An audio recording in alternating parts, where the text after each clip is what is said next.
What are the long-term effects of pulmonary tuberculosis? In India, TB is very common.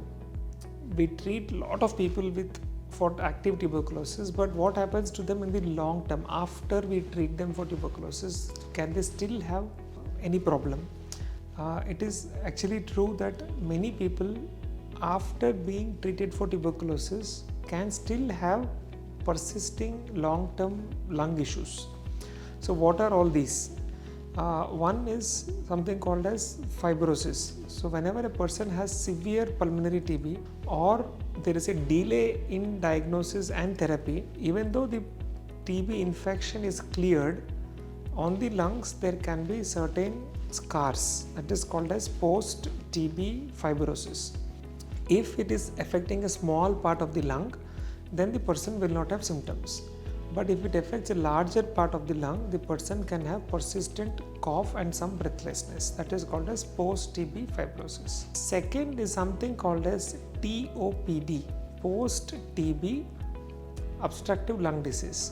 So this is something which is very similar to smokers. So people who smoke develop what we call as COPD. A disease which is very similar to COPD is called as TOPD, that is called as post-TB obstructive lung disease. It just behaves like asthma or COPD, where the person will have breathlessness and wheezing. So it is very common in India. We diagnose a lot of people with TOPD and then it is treated with inhalers. That is the second long-term effect of tuberculosis. The third long-term effect of tuberculosis sometimes is again coughing out blood because of the scars which are left, or post-TB fibrosis or post-TB bronchiectasis. Even though they have had TB several years before, they still sometimes develop blood, they keep coughing out blood. So that is one of the complications, long-term complications of tuberculosis. The last and again most important thing is TB coming back. So the person has already finished therapy for TB. Again after 6 months, after 1 year, after 2 years, again they can develop what is called as reactivation or TB relapse.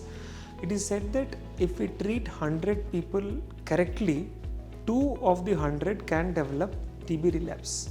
This usually happens in people who do not have a healthy lifestyle, who smoke, who take alcohol, who are diabetes but sugars are uncontrolled, who don't take good nutrition, who are on immunosuppressants. So a TB relapse can happen.